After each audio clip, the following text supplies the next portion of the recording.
Okay. So you want to do a deep W with the legs, okay? So everything mid-back is on a flat surface or on, whatever pillow you're using. And you're basically just pointing those knees past the shoulders into this 45-degree angle and then just pulsing up, okay? So what that does is it allows the tummy to still have its space, and you're just pumping that sacrum and that pelvis, which will help release gas, okay?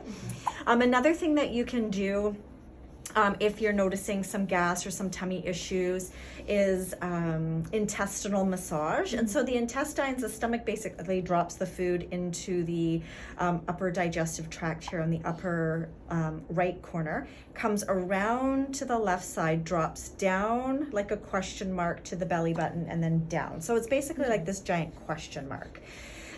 So if you're noticing tummy upset, a little bit of constipation, you can do that question mark massage. Heat up the tummy with like a bath or a warm cloth, a little bit of lotion or oil, whatever you use, and then you just want to do that a few times. Yeah, and sometimes you can actually even get a bowel movement going with that, okay?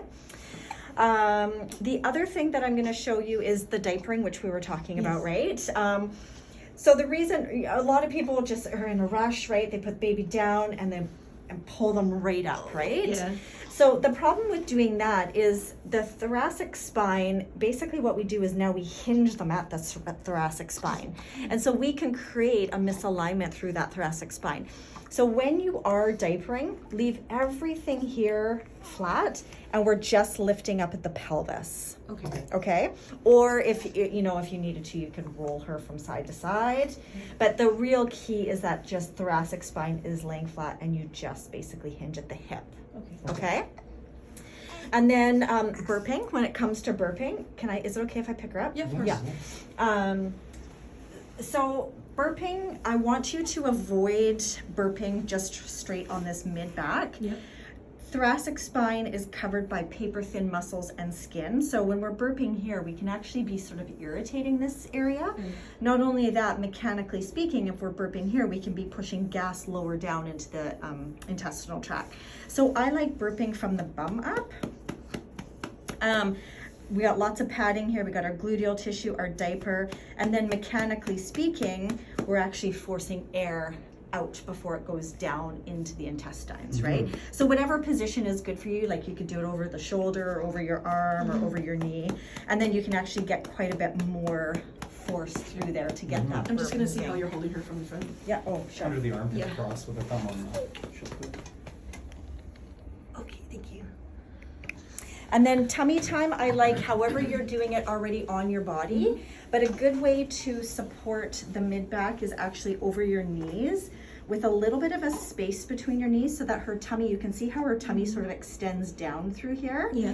But what that does, and even after a feed, it increases the surface area of the stomach and allows it to open up, and we get faster digestion through that because that tummy's opening up.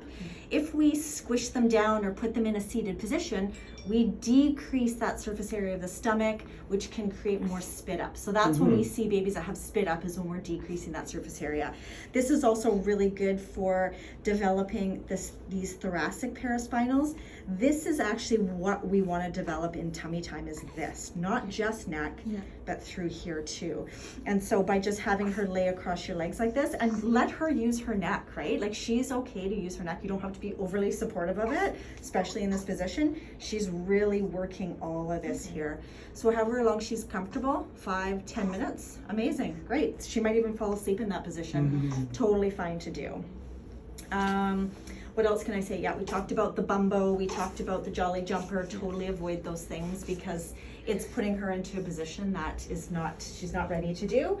You could use a jolly jumper once she's fully weight bearing and walking, but at that point they don't want to be in a piece of equipment.